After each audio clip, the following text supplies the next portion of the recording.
We still have a bet to settle. There's going to be Giants gear. There's going to be walking around Melbourne, and there's going to be a trip to Icon Park. And you will be singing it. There's a big, big sound. Maybe some arm pumps. There's a big, big sound from the west of the town. It's the sound. Welcome back to AFL from LA. Who loses and why? The grand final round. This is it, Andy. We've made it. It's only taken, 27 weeks? So Andrew had a big weekend. We're going to get started with that because I know that was on everybody's mind. He had his bet of 100 nuggets and he live streamed it, and you can catch that on Ankle Sore if you haven't already seen it. It is quite funny. Oh, was it? But yeah, it was. It was enjoyable to watch your misery. However, I have a bone to pick with you.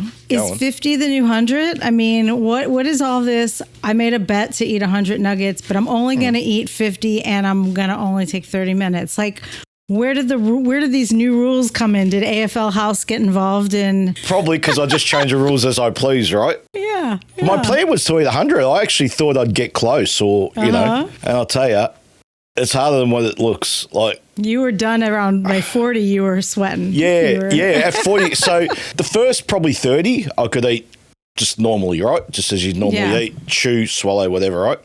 The last 10, I was chewing for like a minute. I just didn't have it in me to swallow. And I did, and I'm like, everyone just tasted like cardboard after about 30. It doesn't help having Jason Ackermanis in the chat trying to egg you on, right? Who's that? He's a Brisbane legend. Yeah. Who's very opinionated, but I love him for it, right? Yeah, he watches, and he was in the chat going, just 10 more. And it's like, that's a Brownlow medalist telling me to eat 10 more nuggets. I'm like, I'm trying. I said, Acker, mate, if there was Lee Matthews, I'd do it. But okay, Uncle Acker. Uncle Acker is Jason Ackermanis. We still have a bet to settle. I'm not letting you off the hook. And you're not changing the rules. There's going to be Giants gear. There's going to be walking around Melbourne, and there's going to be a trip to Icon Park. So just get the changing of the rules out of your head. It's coming. The Icon Park thing's going to... Andy and I had a bet whoever would win the most for tipping over the season, who loses and why, right? And I won and Andy lost by 5 games. And his penalty was that he had to walk around Melbourne wearing Giants gear. And you will be singing it. There's a big, big sound as you're walking through the... Maybe some arm pumps. There's a big, you just make up rules as you go along, do you? Hey, I take my cues from you. All right, let's get to it. What went wrong with your Hawks? They just ran out of steam. Too many games. Too hard to come from 8. Yeah, maybe, but like I just feel like a handful of their players, not a few, a handful of their players just didn't show up. Okay. And that hurt them because how much more can John Newcomb do, you know? Took care of them, though. So you attribute it more to Geelong, more to the Hawks than Geelong just taking care of business? I'm not taking anything away from Geelong. Okay. I'm just saying, like, it's to a point where it made it easier for Geelong to win because of those players. I mean, you saw in the first quarter, they came out firing, right? Yeah. So that slowly wore off as the game went on, and they just couldn't go with them. Brisbane Lions, they pretty much demolished. I think we can say demolished the I thought they did. I thought they won easy. I thought Lions would lose and that the Magpies would win. But I knew the Lions had a chance, but I think most of us were expecting a closer game, wouldn't you say? I guess at halftime it was pretty close. There was only a couple of points in it. That's right, yeah. I still felt like Brisbane would win. Okay. I've been saying all year about Collingwood, they can't score. And it's true, 71 points, right? Mind you, they kicked 11 goals, 5. It's not like they had 25 shots a goal and just kicked badly. Yeah. Because they usually do that. But having 16 shots a goal ain't going to win you many games. So do you think Collingwood depend too much on like Pendlebury? Do you think him going out early was the beginning of the end? I'll say yes. Okay. Having said that, if you're depending on the 37-year-old, I don't care how well he's playing, but if he's your dependence, That's not a good place to be, you know. I'm glad that you just said that because I want to talk about Patrick Dangerfield. 32 disposals, 9 clearances, 8 inside 50s, 3 goals, rolled back the clock to his Brownlow days, right? Isn't it time we stop talking about age? I guess I can say it right. If you're depending on a 37-year-old not to get injured, the older you are, the more susceptible you are to injury. Look at Lachie Neale, all right? So it's not so much the playing, it's the injury prone. And that goes with this week too, Patrick Dangerfield being 35, backing that up. Yeah. Your body's sorer when you're older. It's a fact. Yeah. You know, you're more chance of getting injured the older you are. Let's get to the grand final. It is now going to be the Battle of the Felines, Geelong versus Brisbane. This is the 4th time. It's at 2:30 at, of course, the MCG. So Brisbane are in their 3rd straight grand final. And the Cats, this is their 7th grand final since 2007, but their 4th under Chris Scott. Is Chris Scott the best coach of the modern era? No. Do you think it's Brad? No. The club's just a great club. They're always up there, so. I want to know from you guys out there who you think the best coach of the modern era is and why. Tom Stewart is going to be out. They're watching Jack Henry. He rolled his ankle, I think. So that's a little bit of a concern for them. And I think Reece Stanley was available last week. Maybe he'll come in to shift the players around. Blitzov's maybe go back, Barry, man, he can't catch a break. This guy dislocated his shoulder, so he's a long shot. I don't know how they would possibly get him back in the game. Can't see it. And Lachie Neale. So I read today that medically they're saying he's okay to play. Do you put him in, Andy?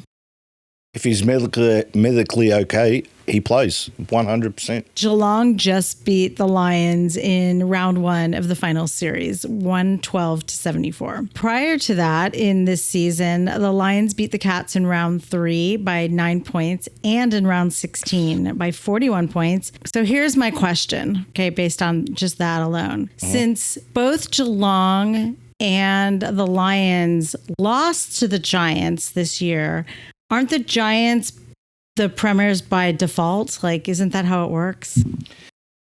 Can you hang on a sec? I want to go get my foldable bucket. Are you serious or what? I mean, logic dictates that, you know, both of these teams could not beat the Giants. Shall I ring the AFL and say just they handed the Brownlow to Matt Rouse, so might as well give it to the Giants, the grand premiership, right? You're right, Cindye, you're right. I think, in my world of making up rules, I think that's how it should go. Good luck with that. Only 3 teams have gone back to back. Now, there are 3 teams that won the grand final, returned to the grand final the next year, that lost. Eagles in 93, Geelong in 2008, and the Swans in 2013. So there's a 50-50 shot here that Brisbane could do it. And if they do, Andy, they'll be the only team that's done it twice. This could be a dynasty for Brisbane if they win it. Yeah. And if they lose it, it's kind of like 1 out of 3. It's a bit of a downer, right? Yeah. But 2 out of 3, it's pretty impressive. So how did Geelong cover for losing Tom Stewart? And if Henry is underdone, what do they do to fix that? Reece Stanley comes in, Blitzovs goes back. Stewart's a great player, we know that. But with him missing, they're still good enough to take care of Brisbane, you know. I think you're probably right. I think it's as good as a player Tom Stewart is. I think they probably do have that covered. In what ways can the Lions forward 50 pressure and small forwards exploit the back line without Stewart organizing it? Just the pace. They just have to have pace on the ball, and we know Brisbane do that, right? So get it in quick, get the little guys to work, and that's it. Because any way you look at it, Geelong's going to have a tall back line. And Brisbane, apart from a couple of tall forwards, they're all mid to small size. Yeah. Actually, another player who might come in to quell those small forwards is Jed Buse. So do you think this is Charlie Cameron's last game being in Brisbane's best 22? Yep. Yeah. To his standards, he's been terrible this year. That's true, yeah. I mean, I thought he shouldn't play last week or 2 weeks ago. I just thought I just feel like he's holding someone back, you know? Why do you think Tom Atkins doesn't get the same recognition as some of Geelong's other players? Because he's pretty darn good and has a huge impact on all these games. Because he's a tackling machine, and tackling's not nice to watch. No. You want to see Nick Dacos having 3 bounces and hitting Jamie Elliott 20 metres out, right? You don't want to see a tackle. You don't want to see stoppages after stoppages after stoppages after stoppages, right? He's defence, tackling, pressure. There's going to be some huge matchups during this game. Curious about which ones that you're most excited about. I think the Harris Andrews one's interesting. So Harris doesn't usually play on the best player. He'll just float around and kind of, just take the intercepts. And Jeremy Cameron sort of floats up forward a lot. So I don't think he'll actually play on him as such. Okay. So I think Brisbane will just play their style and run and gun and keep Harris there. Where is this game most likely decided? Everywhere. There's no... honestly, Brisbane's forward line can kick a score. Geelong's forward line can kick a score. Brisbane's back line can stand up. Geelong's back line can stand up. Maybe the midfield. Clearances are massive for Brisbane. Yeah. And that's where they smashed Collingwood last week. So if you've got a clearance king like Lockie Neal getting the ball out to McCluggage and, these guys, you've already got Will Ashcroft, who's a star. Could be the midfield where it's decided, Who loses and why? My head says Geelong. Okay. My heart says Brisbane. Okay. The only thing I don't like, they're a bit banged up, and I don't mean the Lockie Neal thing. It's just, I just feel like they're just getting, their players are sore. Okay. I think Geelong just might have enough. They're just a little bit stronger physically wise. Okay. Look, I think Brisbane will stay with them for 3 quarters, and I think Geelong will kick away in the last quarter. They'll just have too much for them. I agree with you. I think the Lions are going to lose. I say that not confidently at all. No, me either. I think the Lockie Neal thing is a little dodgy. I think losing Barry is a big loss. Geelong, I just feel more confident. I think, hot form. They've got the star power and their supporting cast is all incredible. And I also kind of find it funny because they've been the most dismissed of the teams competing for finals. Yeah. So we have some comments. Oh dear. At Derek Boss 4404 said State of Origin should be full carnival/tournament every 3 to 4 years, done properly. Possibly. Yeah. But it's not happening, right? So that's why it's a joke. At Phil Norbury 9032 said, I'm bloody stoked. State of Origin was huge in my generation. Gen T, born in 1730s. It was always on a Tuesday, so we'd wag school, ride our ponies to the ground, and get in for a threepence. Or if you were poor, you'd climb the fence. Things change, mate. It was great back then. Not now. At Aussie TV Music, who I think watched your live stream, I went to the first State of Origin game in 1977, and I'll be at the latest one. Love seeing the Vicks get smashed again. It'll be interesting to see who these people making these comments follow, which teams they follow. Yeah. Because if one of their players got injured, what would they be saying about State of Origin then? State of Origin in Perth in February? Are they serious? It's going to be 40 degrees Celsius. Exactly. And I was he's right. That's crazy.